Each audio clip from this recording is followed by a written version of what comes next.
Hello guys, welcome back to my YouTube channel. Today's vlog is all about my succulent plants. So as you can see around here, I have all sorts of succulent plants, and from the very beginning I started getting hooked on succulents during the first lockdown in the UK during the coronavirus pandemic. I saw this photo of a succulent arrangement and it truly amazed me. So this is the photo that I have seen that really got me hooked on succulents.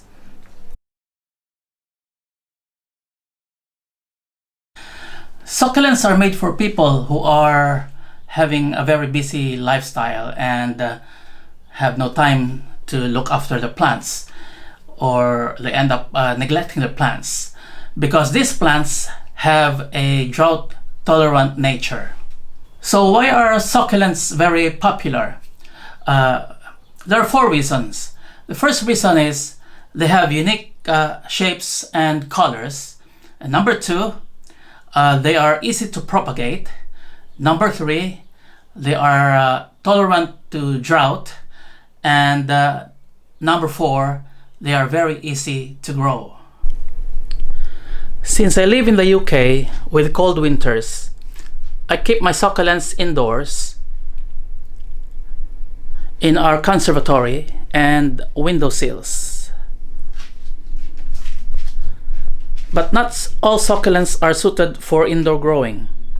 I have killed some of my succulents because they do not thrive indoors, and I cannot leave them outside because they will be killed by frost or the cold temperature.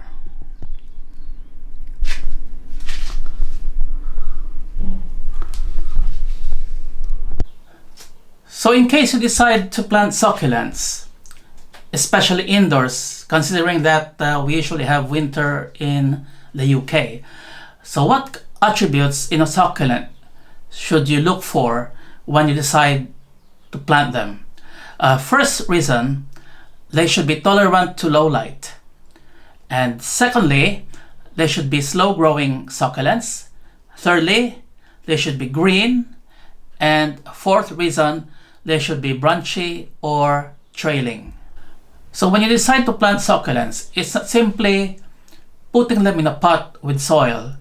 You have to make sure that they have the ideal environment to grow into beautiful and colorful plants. So one ideal environment that you should provide is that they should have a direct or indirect source of light. So it could be from your sunshine coming through the window, like in my case, sunshine coming through the windows of my conservatory. Or if you don't have natural light, you can provide artificial light by putting up some lamps in the room to provide lighting for your succulents. You should also provide them with well-draining soil So your draining soil should be a mixture of grit sand, perlite, or sometimes you can use a prepared mix of succulent soil, which you can buy from the garden center or from other sources around you. So let me show you the kind of soil mixture that I have prepared for my succulent plants. One cannot just plant succulents in any type of soil. A well-draining soil should be a mixture of grit, coarse sand, perlite, or pumice. So this one is an example of grit sand. And this one is what we call perlite. And this one is a premixed soil suited for succulents. So when you combine them together, it will provide you with this kind of soil mixture. Succulents should also be provided with the right temperature. It should not be too cold, it should not be too hot. So just a moderate temperature is ideal for succulent plants.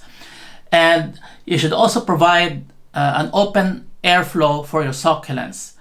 You must make sure that there's enough space for the air to flow around, because your plants needs air as well. I started creating succulent arrangements and began to propagate them.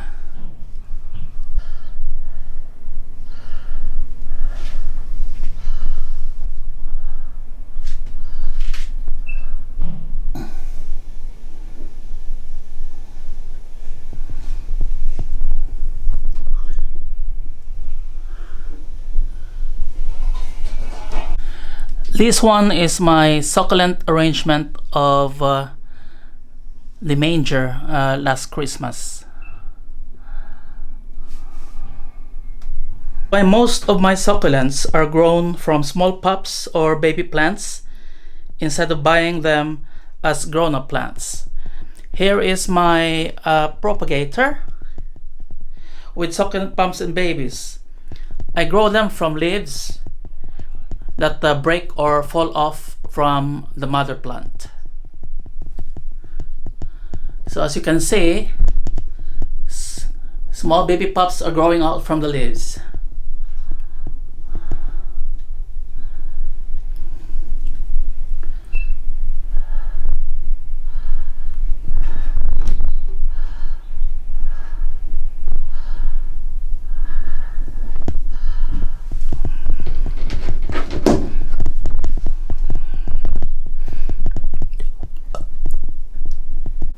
I'm now going to show you some of my succulents, my favorite choices of succulents, and I just love their shapes, their color, and the way they look generally. So this is my Echeveria elegans, which belongs to the Equiviria genus and is popular among succulents for its rosette shape. This one here is the Colidon Tomentosa, or otherwise called the bear's paw. It is popular because of its cute leaves, which are shaped like the paws of a bear cub. This one here is the patiphytum ovipharum, or Hoshibijin. Patiphytum means thick plant. If you look at the leaves, the surface of the leaves is beautiful, as if it had been lightly brushed with moon dust. This one is my Sinisiohawardi, or string of pearls, or string of beans. It's a hanging succulent with its eye-catching fountain of green pearl-shaped leaves. It can trail for over 1 meter, so you need to hang it up high. This one is my Sedum Reflection, or otherwise called the jelly bean plant. It belongs to the Sedum genus, referred to as stone crop. The jelly bean plant will turn red as the temperature grows colder. This one is the Creme sedum or Lil Gem. It has dense clumps of bronze green rosettes that turn reddish in full sun. This was the very first hybrid of two types of succulents, which are the Crenophilia and the Sedum. It produces star-shaped yellow blooms in early spring and will develop into a low mat of clustered rosettes. This is also one of my favorite, the Sedum adolfi, or otherwise called the golden glow. It has a glossy lime-based color and the leaf tips flush orange when grown in bright sunlight. It has branching stems, and as they grow they bend, making them colorful trading plants that can be nicely placed in container arrangements. This one is my favorite. They're called Lithops or stone plants. They are native to southern Africa. The name is derived from the ancient Greek word meaning stone and face, referring to the stone-like appearance of the plants. We have the Pilosphelos nelly, or otherwise called split rock or cleft stone. It is an egg-shaped succulent that has two gray-green leaves and a cleft down the center. New leaves grow at right angles to the split. Split rock grows very well indoors, making it perfect for windowsill gardens. This one is a cactus called Euphorbia Susane, or Susan's spurge. It is a native to South Africa. This attractive clump-forming succulent is grown for its distinctive green spineless stems with unusual ribbing. Isn't it beautiful? This one is my Aconsto detragonos or fairy castle cactus. It's a miniature columnar cactus that grows hundreds of green branches, and as it grows, the branches clump together vertically, forming the turrets of a fairy castle. Each stem has 5 sides with short white spines growing along the sides of the ribs. I also have different types of aloes. This one is the lace aloe, or called aristata. It is a particularly fast-growing type of aloe. The dark green leaves have white bumps on them. They are wide at the bottom and taper into a sharper point at the top. It produces pink flowers that attract bees and hummingbirds. The next one, this is my Aloe haworthioides, or haworthia leaved aloe. It is a species of flowering plant native to Madagascar. This aloe is named for its leaves covered with soft spines, and thus its resemblance to haworthia species. This one is Alloferox, commonly known as bitter aloe. It is a species of flowering plant that is indigenous to southern Africa. It is one of several aloe species used to make bitter aloes, which is a purgative medication, and also yields a non-bitter gel that can be used in cosmetics. I have another type of aloe. It's called Aloe juvina, or tiger tooth aloe. It is a beautiful aloe with white spots. The spike leaves stalk and form a rosette. When happily stressed, green leaves turn reddish brown. So at the moment it is happily stressed. This one here is my Ceropedia woody, also known as rosary vine or string of hearts. It has small heart-shaped leaves with a delightful green lace pattern that grow in opposite pairs along a trailing vine. The pinkish-purple undersides of the leaves and stems add a romantic hue. The string of hearts is extremely easy to look after and very tolerant of neglect. It is a perfect plant for hanging baskets. Now this one is called Echeveria purpusorum. It is a petite rosette-shaped dark green succulent that has red spots on its leaves. The leaves can be brown, green, or red depending on the amount of sunlight it receives. This succulent is very slow growing and they are native to Oaxaca and Puebla, Mexico. This one is also my favorite. It is called Crasula arborescens or Crasula arborescens undulatifolia.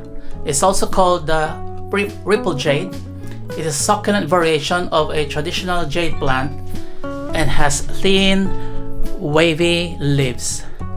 Compact rounded heads atop sturdy branches gave a bonsai-type appeal to the ripple jade plant. It is a species of succulent plant endemic in the Western Cape of South Africa.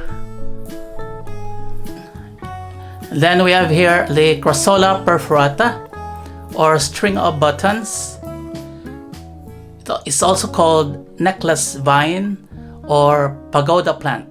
It is a shrub succulent. The triangle-shaped leaves, they grow opposite each other and spiral around the stem, causing it to look stacked together. This one here is called Crasula Ropestress. It's also called buttons on a string. It is a species of Crasula native to the Cape provinces of South Africa. It has gained the Royal Horticultural Society's Award of Garden Merit. It is also called bead vine, necklace vine, and rosary vine. We have here the Aloe variegata, known as tiger aloe or partridge breast aloe. It is a distinctive aloe from western South Africa and southern Namibia, and is one of the most popular aloes in cultivation, as it makes a stunning and rewarding house or container plant. One is the Grotto Sedum Alpenglow. It is a stunning pink hybrid succulent with lovely colored rosettes which will spread indefinitely to fill a pot or form a mat. The flowers are yellow and appear in springtime. This one is called Sedum Reflection or Sedum Ropestress, also known as Reflex Stonecrab or Genist Stonecrab. It's also called Blue Stonecrab, which is a native to northern, central, and southern Europe. It is a mat-forming evergreen perennial with succulent, pointed, cylindrical, and blue-green to blue-gray leaves, and upright, leafy, bearing clusters of star-shaped yellow flowers in the summer. And what do we have here? This is the Kalanchoe longiflora coccinea, also called Tugela cliff kalanchoe. As you can see, it has green and red leaves, and these kalanchoe are scalloped, growing up and out on thin stems, and it bears yellow flowers which bloom in the late spring and early summer. Tugela cliff kalanchoe gets its name from the Tugela Basin in South Africa, where it grows along cliff sides. Now this one is called Portulacaria afra, known as elephant bush. It is also called a dwarf jade plant or pork bush, and it is a small-leaved succulent plant found in South Africa. These succulents commonly have a reddish stem and leaves that are green.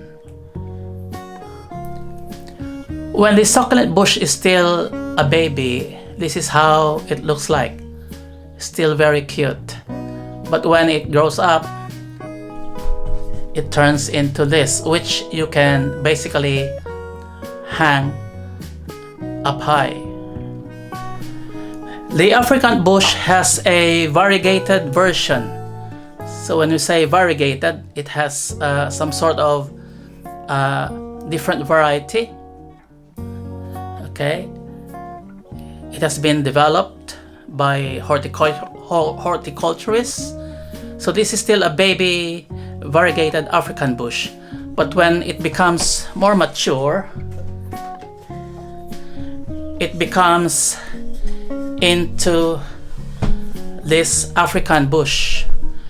Okay, it looks lovely. It has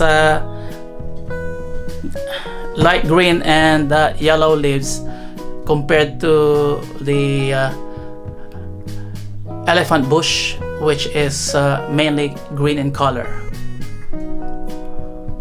This one is my Schlumbergera truncata, or called the false Christmas cactus. It is one of the species of plant in the family Cactaceae. It is endemic to a small area of the coastal mountains of southeastern Brazil, where its natural habitats are subtropical or tropical moist forest. So this Christmas cactus is very common during Christmas time. It produces red flowers. This one is my Aeonium Zwartkop, or called desert rose. It is a branching shrub that produces magnificent, almost black-purple succulent leaf rosettes at the ends of its branches. Aeoniums are natives of the Canary Islands and North Africa, the climates that do not experience sub-zero temperatures. Now this one is my Krasula Ovata, commonly known as jade plant, or lucky plant, money plant, or money tree. It is a succulent plant with small pink or white flowers that is native to South Africa and Mozambique. It is a very common house plant worldwide. This one here is called Krasula Ovata, or Gollum. It is a very unusual plant with tubular, trumpet-shaped leaves. It looks like a small tree, and the branching trunk becomes thick with age. It can reach up to 80 centimeters tall and is a good specimen for bonsai. It may produce clusters of a small star-like white or pinkish white with pink stamens in wintertime. This is the Sinisiohawardi, or cocoon plant. It is a very rewarding succulent to grow. Each leaf feels like it is neatly coiled up with the fine woolly cotton, giving it its common name of the woolly sinisio. The fine white cocoon-like fibers that coat the leaves act as a natural sunscreen to protect them from the hot sun. This is the Sinisio Cliniformis, commonly called spearhead. It is a slow-growing succulent with light gray, green fleshy leaves and stalks. A South African native, this succulent is good when grown outdoors. So as you can see, its leaves look like spearheads. This one is called Echeveria setosa or Mexican firecracker. It is a slow-growing Equiviria that has green leaves that can be covered in small hairs. As it grows, it spreads out in mats of offsets. It produces tall red and yellow flowers during the springtime. This one is the Crasula muscosa, or known as watch chain or princess pine. It is a succulent with leaves that are compacted lightly around the stem. The stems of the watch chain grow into a small bush, and it produces tiny yellow-green flowers. This one is the Cotellidon orbiculata. It's also called the pig's ear, and it is a native of the desert climates of the Arabian Peninsula and South Africa. This plant is a hardy succulent with fleshy, oval, red-rimmed leaves that resemble a pig's ear. It can produce bell-shaped orange, yellow, or red blooms. Right, this one is also one of my favorite. It is called Sedum burrito, or the donkey tail, or burro's tail. It is a species of flowering plant native to southern Mexico and Honduras. It is a succulent perennial producing trailing stems up to 60 centimeters long with fleshy blue-green leaves and terminal pink to red flowers in the summer. This is the cousin of Sedum burrito. It's called Sedum Morganano. It has a slightly slimmer teardrop-shaped blue-green leaves. In the summer, it produces small pink to red flowers on the tip of the stems. Another one of my favorite, this is the Andromiscus hirae. It is a modest-sized genus of small plants in the stonecrop family. It is notable for its array of wonderfully spotted or textured leaves. It is native to South Africa and neighboring Namibia. These plants have slender spikes of tubular flowers, which are generally not showy, but they appeal to collectors because of their chubby leaves, which may be cylindrical, spoon-shaped, or disc-like.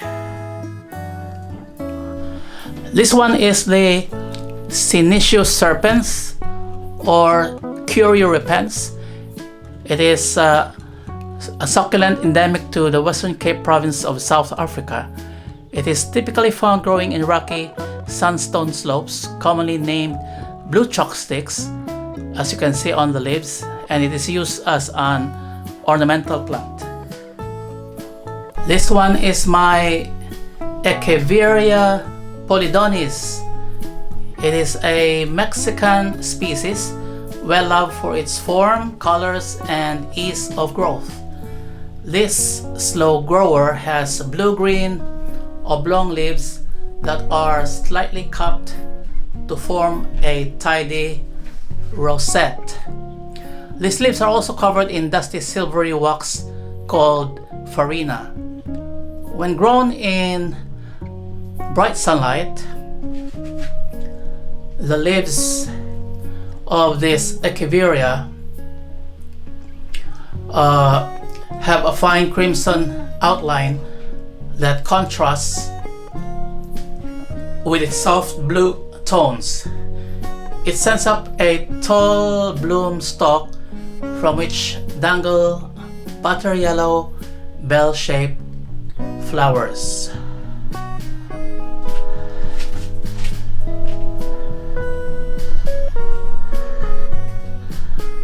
This one is my Echeveria Colorada.